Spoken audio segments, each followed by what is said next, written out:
Margaret keeps the curtains shut for the children.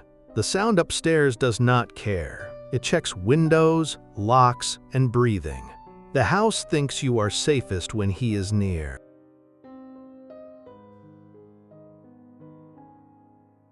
The house had been Margaret's inheritance and her refuge, though she was no longer certain there was a distinction between the two.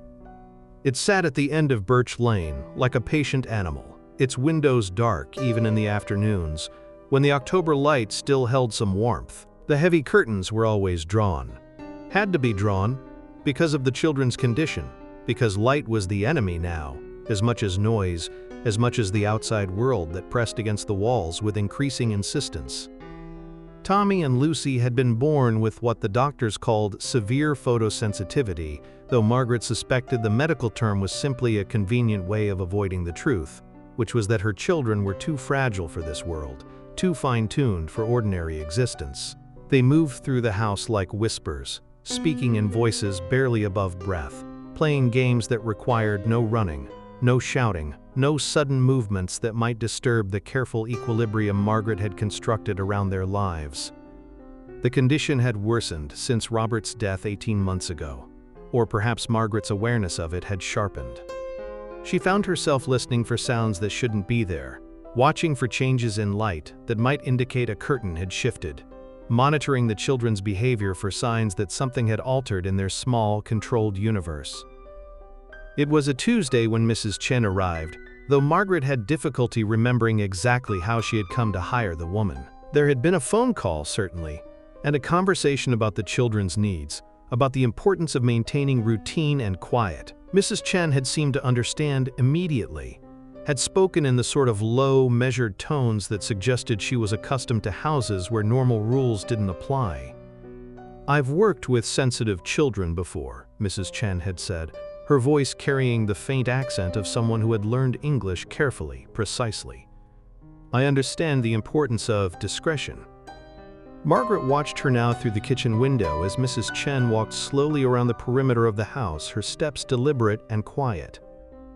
She was older than Margaret had expected, perhaps 60, with gray hair pulled back in a style that belonged to an earlier decade.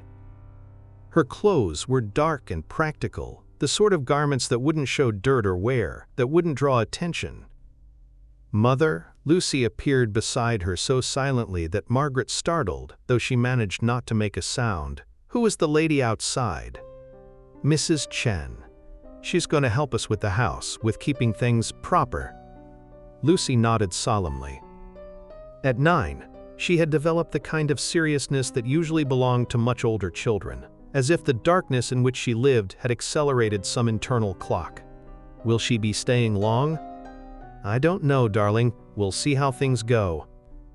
But even as she said it, Margaret felt the peculiar certainty that Mrs. Chen would be staying exactly as long as necessary, though necessary for what, she couldn't quite articulate. Tommy emerged from the back parlor where he had been reading, his 7-year-old face pale in the dim light that filtered through the heavy drapes. "There's someone upstairs," he announced in his careful, quiet voice. Margaret felt her chest tighten. "What do you mean, sweetheart?" "I heard footsteps. In the room above the parlor." Margaret glanced toward the window. Mrs. Chen was still outside, still making her slow circuit of the house.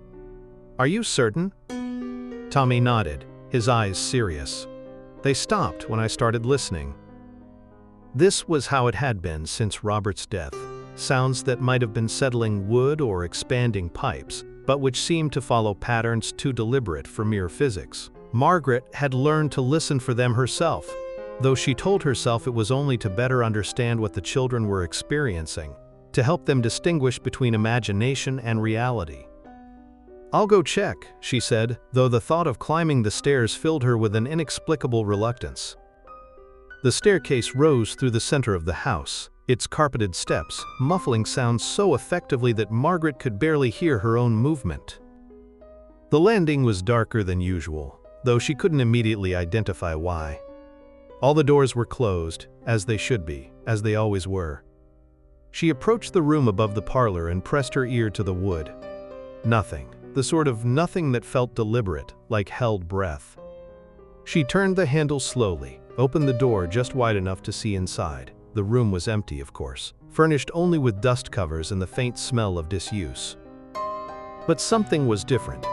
The floorboards near the window showed impressions, as if someone had been standing there for a long time, shifting weight from foot to foot. Margaret closed the door and returned downstairs, where she found Mrs. Chen in the kitchen, already wearing an apron, already moving through the space as if she had been there for years rather than minutes. The children mentioned hearing sounds, Mrs. Chen said without looking up from the tea she was preparing. Old houses do settle, particularly when the weather changes. Yes, Margaret agreed, though she wondered how Mrs. Chen could know what the children had said. She had been outside when Tommy made his announcement. "I've prepared a schedule," Mrs. Chen continued, setting a piece of paper on the kitchen table, "for meals, for cleaning, for the children's activities. Routine is very important for children with particular needs." Margaret examined the schedule. It was written in careful handwriting, the sort taught in schools decades ago, and it detailed their days with a precision that was both comforting and somehow oppressive. Every activity was timed, every meal planned, every moment accounted for except for the hours between 9 and 11 in the evening, which were marked simply as quiet time. "What happens during quiet time?" Margaret asked. Mrs. Chen smiled, though the expression didn't quite reach her eyes. "That's when the house settles, Mrs. Whitmore, when everyone rests." That night, Margaret lay in bed listening to the sounds that old houses make when they think no one is paying attention. The heating system cycling on and off. The contraction of cooling wood. The whisper of wind around windows and under doors. But underneath these familiar sounds, she thought she detected something else. A rhythm that seemed almost like conversation. Voices too low to distinguish words, but clear enough to suggest intention. She rose and walked to her bedroom door, opening it just enough to peer into the hallway. The house was dark, darker than it should have been even with all the curtains drawn. But at the far end of the hall, near the children's rooms, she could see a faint glow, as if someone were holding a candle. Margaret moved quietly down the hallway, her bare feet silent on the carpet. The glow seemed to retreat as she approached, staying always just beyond clear vision. When she reached the children's rooms, both doors were closed, and no light showed beneath them. But the hallway felt warm, warmer than the rest of the house, and the air carried a scent she couldn't identify, something like flowers, but flowers that had been pressed between pages for a very long time. She checked on Tommy first, opening his door slowly to peer into the darkness of his room. He was sleeping peacefully, his breathing regular and quiet, but as she watched, he turned in his sleep and murmured something that sounded like, "She's here now. She's helping."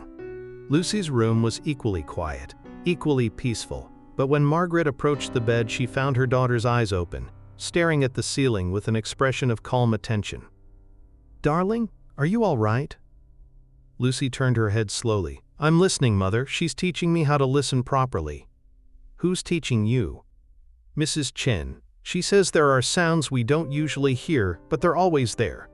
She says if we listen carefully enough, we can hear what the house wants to tell us." Margaret felt cold suddenly, though the room remained warm. "Mrs. Chen should be downstairs, sweetheart, or in her room." "Oh, she is," Lucy agreed peacefully. "But she's here too. She says she can be in more than one place when it's necessary." Margaret closed Lucy's door and stood in the hallway, trying to understand what she had heard. The house was silent now, as if it too were listening, waiting to see what she would do with this information. She walked downstairs to Mrs. Chen's room, a small space off the kitchen that had once been used for storage. The door was closed, and when she pressed her ear against it, she could hear the regular breathing of someone deep in sleep. But even as she listened, she thought she heard something else from upstairs. Footsteps moving slowly through the hallway above, stopping outside each door as if checking on the occupants. The next morning, Mrs. Chen served breakfast with the same quiet efficiency she had shown the day before, moving through the kitchen as if she had been doing so for years. The children ate without speaking, but Margaret noticed they seemed more relaxed, more settled than they had been in months. "Did you sleep well?" Margaret asked them. "Yes, Mother," Tommy replied. "Mrs. Chen says the house likes us better now. It was lonely before, but it isn't anymore." Margaret looked at Mrs. Chen, who was washing dishes with her back to the table. What does he mean by that? Mrs. Chen turned, her face composed and patient. Children are very sensitive to atmosphere, Mrs. Whitmore. They sense when a house is unsettled. Mr. Whitmore's passing left things unbalanced. The house needed time to adjust. And now it has? I believe so. The children seem much calmer, don't they? It was true. Over the following days, Margaret noticed that Tommy and Lucy moved through the house with a contentment they hadn't shown since their father's death. They played their quiet games, read their books, spoke in their whispered voices, but the watchful tension that had characterized their behavior for months seemed to have disappeared. But Margaret's own unease grew correspondingly stronger. She found herself lying awake at night, listening to sounds that seemed to come from impossible directions, footsteps that moved through walls, voices that echoed from empty rooms, the soft closing of doors that she was certain had been left open. During the day, she would find small changes in the house that she couldn't explain. Furniture moved slightly from where she remembered placing it. Books reshelved in different orders. The heavy curtains adjusted to let in different amounts of light, though she was certain no one had touched them. Mrs. Chen, she said one afternoon, finding the woman in the kitchen, as always working, always moving through her tasks with mechanical precision. Have you been rearranging things in the house? Mrs. Chen looked up from the vegetables she was preparing. I tidy as needed, Mrs. Whitmore. I hope I haven't disturbed anything important.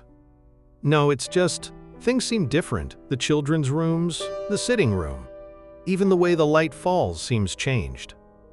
Mrs. Chen nodded thoughtfully. Houses need maintenance, Mrs. Whitmore. Not just the physical structure, but the atmosphere. Things accumulate over time. Sadness, worry, fear. They settle into corners like dust. They need to be cleaned away so the house can breathe properly again.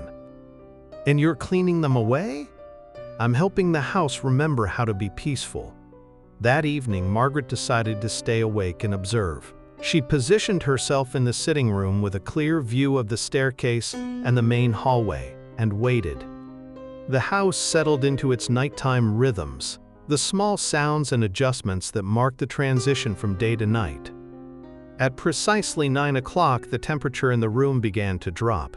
Not dramatically, but enough that Margaret pulled her sweater closer around her shoulders. The air seemed to thicken, to become somehow more present, as if it were acquiring weight and substance. At 9:15, she heard the first footstep upstairs.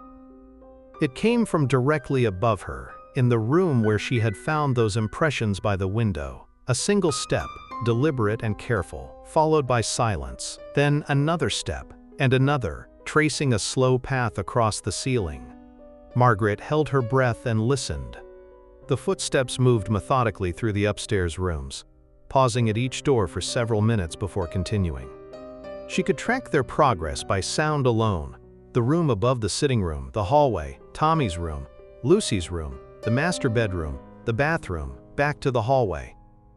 Then the footsteps began to descend the stairs. Margaret watched the staircase, every muscle in her body tense. The steps creaked in sequence, each sound marking the invisible visitor's progress downward. But nothing appeared on the stairs.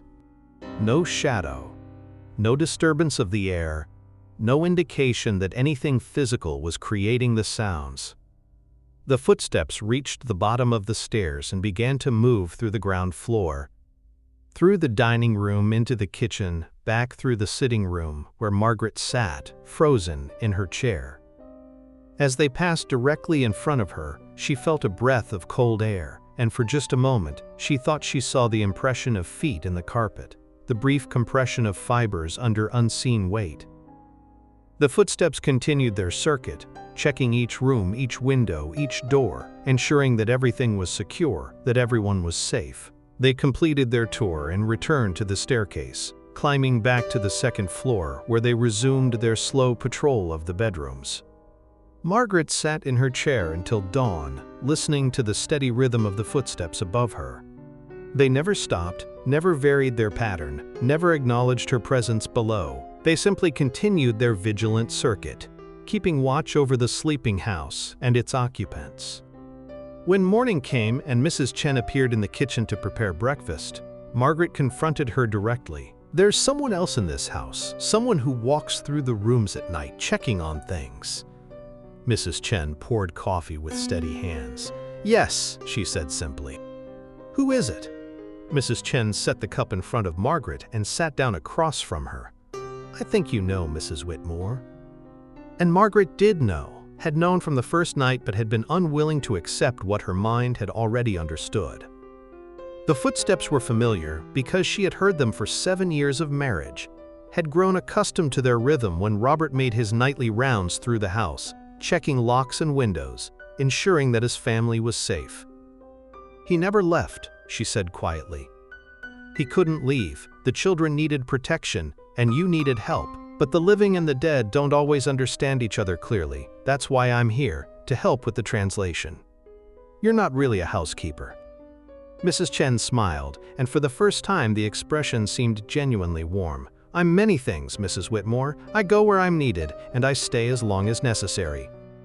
Your husband is doing his best to care for you all, but he's still learning how to be helpful rather than frightening. I'm teaching him, just as I'm teaching the children how to accept what they already sense. And what happens when he's learned? Then you'll all be able to live together peacefully, the house will be complete again, and the children will be safe. That's all any of us want, isn't it? To be safe, to be together, to be at peace." Margaret looked around the kitchen, at the familiar objects and spaces that had seemed so threatening just days before. The house felt different now, not empty or haunted, but full. Complete. A place where her family could exist together, even if that existence defied conventional understanding. "Will I be able to see him?" "Perhaps, in time. When you're ready. When the boundary between here and there becomes less important than the love that crosses it." That night Margaret didn't fight sleep when it came. She dreamed of Robert, young and solid and warm, checking on the children before coming to bed. When she woke in the morning, the impression of weight beside her on the mattress lingered for just a moment before fading. But the fear was gone. For the first time in 18 months, the house felt like home again.